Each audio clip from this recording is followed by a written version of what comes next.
이제 말씀을 전하실 박유천 목사님께서는 본교회에 위임하시는 우리 목사님의 담임 목사님으로 계셨고, 또 뿐만 아니라 또 학교의 스승으로 또 섬기셨던 그런 분이시기도 합니다. 우리 총신에 있어서는 큰 자랑입니다. 우리 한국교회가 오늘에 있기까지는 아마 우리 박 목사님의 그런 한국교회를 위해서 또 우리 제자들을 위한 그러한 열심히 하셨는가 생각됩니다. 우리 박 목사님 하면은 보다 열심히 쓰신 그러한 목사님으로 저도 기억하고 있습니다. 우리 정말 이렇게 귀한 시간 내셨어요. 우리 나오실 때 하나님께 영광을 돌리는 의미에서 우리 목사님 어떻게 할지 모르겠는데 나오실 때 우리 박수로 맞이하도록 이렇게 하겠습니다.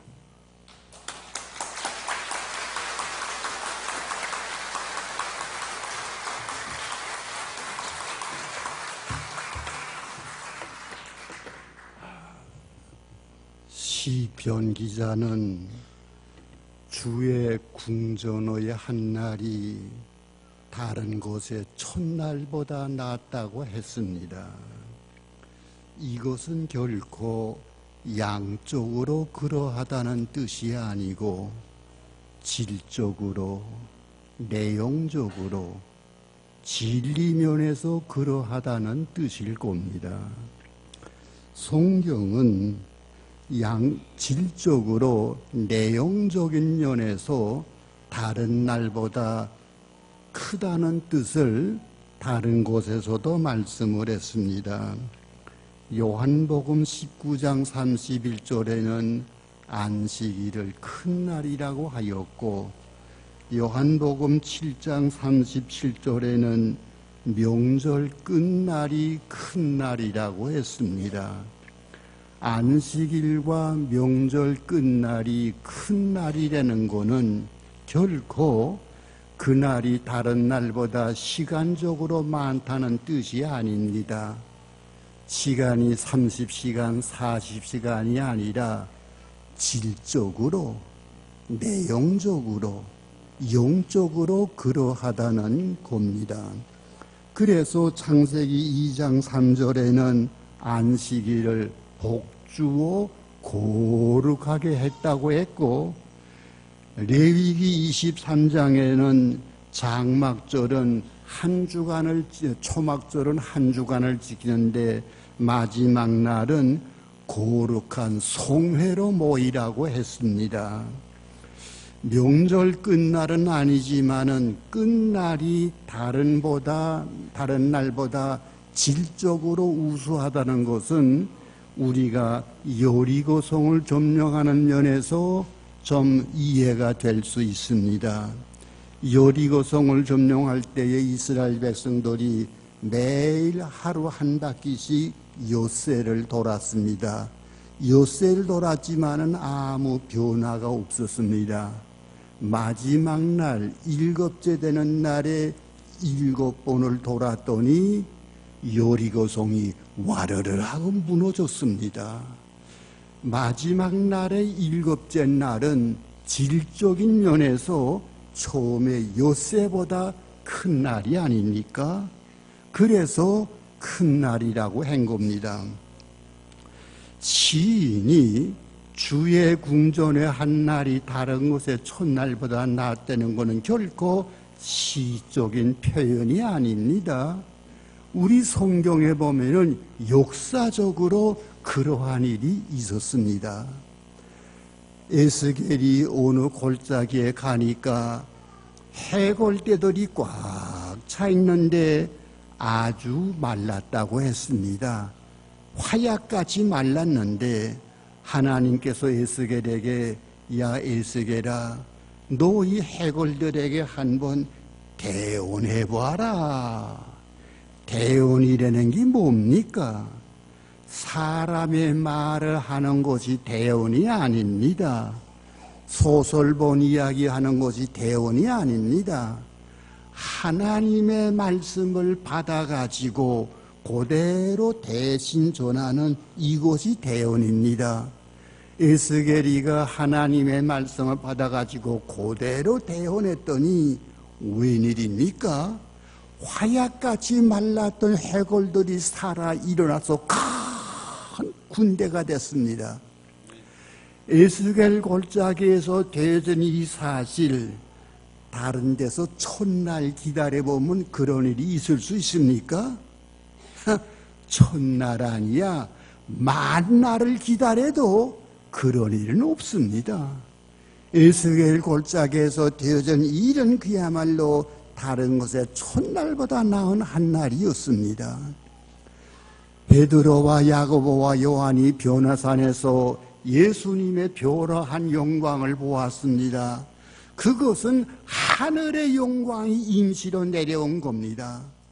베드로와 야고보와 요한이 변화산에서 예수님의 변화하신 영광을 본 그 사건은 다른 데서 천날 기다려봐야 볼 수 없는 영광입니다. 그날은 다른 곳에 천날보다 나은 날이었습니다. 사도행전 2장의 오순절날에 120 성도가 마가 요한의 다락방에 모여서 기도할 때에 성령님께서 임하사 그들이 성령의 충만함을 받고 각각 다른 방언으로 전도를 했습니다. 오순절날은 언제나 주일날입니다. 6월절은 1월 14일이자 해마다 요일이 다르지만 오순절은 언제나 고정적으로 주일날입니다. 오순절날 주일날 기도하다가 성령의 충만함을 받아가지고 각각 다른 방안으로 전도하는 엄청난 사실이 벌어졌는데, 다른 데서 천날 있어봤자 그런 일이 있을 수 있습니까? 오순절날의 한날은 다른 곳에 천날보다 나은 한날이었습니다. 오순절날 베드로가 성령의 충만을 받아가지고 한 번 설교할 때에 3,000명이 회개하고 돌아와서요. 나는 교회사는 잘 모르지만은 기독교사에서 어느 한 사람이 전도해가지고 3,000명 돌아왔다? 나 그거 교회사에서 못 봤습니다. 베드로가 한 번 설교하자 3,000명이 회개하고 돌아왔다? 이거는 다른 곳에서 천날 기다려봤자 기대할 수 없는 일입니다. 요한계시록 1장 10절에 주의 날에 이 바로 주일날입니다. 사도 요한이가 반모섬에서 있을 때 어느 주일날 반모섬에서 하늘의 계시를 봤는데 요한계시록 1장 1절에서 22장 마지막 절까지 놀라운 계시를 사도 요한이 반모섬에서 봤습니다. 사도 요한이 반모섬에서 본 그 놀라운 계시는 다른 곳에서 천날 기다려봤자 그런 계시 못 봅니다. 요한계시록에서 사도 요한이 반모섬에서 요한계시록을 본 그날은 다른 곳에 천날보다 나은 한날이었습니다. 제가 바라기는 우리 오리동 남북교회가 전영호 목사님이 위임한 오늘부터 시작해서 주님 오시는 날까지 매주 예배를 드리는데 주일날 24시간은 다른 날과 똑같은 24시간입니다. 양적으로 많은 거 아닙니다. 그러나 질적으로, 내용으로, 영적으로 하도 은혜가 넘치고 하도 축복이 커서 다른 곳에서 천날 기다려봤자 받을 수 없는 놀라운 은혜를 매주일마다 받는 주의 궁전의 한날이 될 수 있기를 바랍니다. 기도하십시다. 오늘은 전영호 목사님께서 이 교회 위임 목사로 위임받는 날인데 오늘부터 시작해서 주님 오시는 날까지 주일마다 시간은 다른 날과 똑같은 24시간이지만은 다른 데서는 천날 하나를 기다려봐야 받을 수 없는 엄청난 은혜와 축복을 받는 주의 궁전의 한 날이 되게 하옵소서. 예수님의 이름으로 기도하옵나이다. 이어서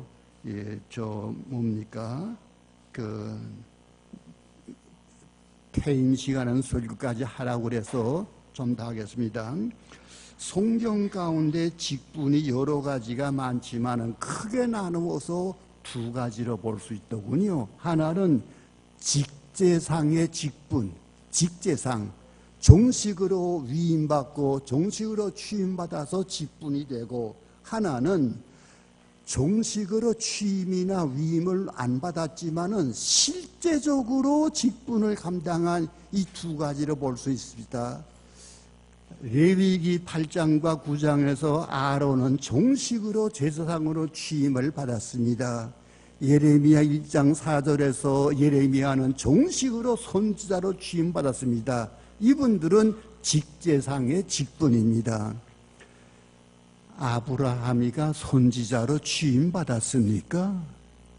다윗이가 언제 선지자로 취임받았습니까?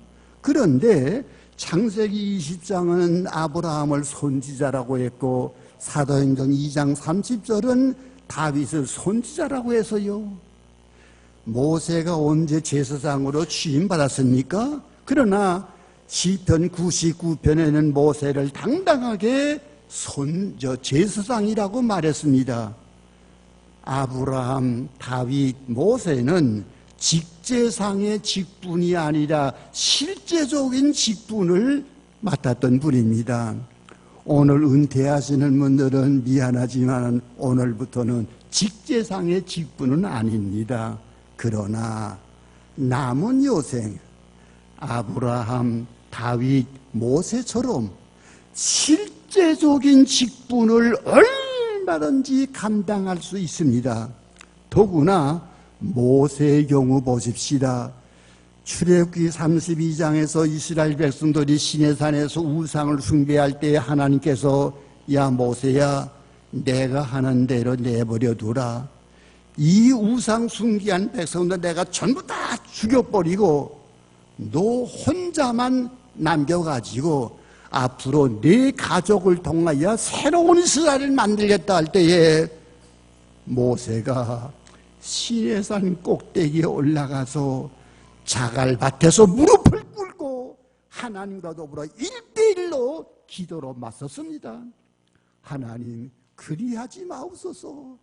이 민족을 살려주셔서. 제사장이 뭡니까? 조지 신학에서는 하나님 앞에서 백성을 대신해서 나선 사람이 제사장입니다.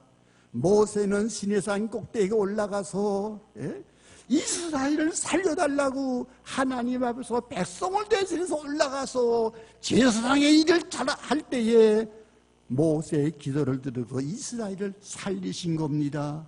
모세는 실제적인 면에서 직제상의 제사장보다 더 큰 일을 했습니다. 오늘 여러분들이 직제상으로는 은퇴하지만은 남은 여생 직제상의 직분보다 실제적인 직분을 더 크게 감당할 수 있기를 바랍니다. 네, 은퇴자들에게까지 주신 말씀, 지금 우리 목사님께서 90이 넘습니다. 근데 이렇게 정중하게 말씀 주셨습니다.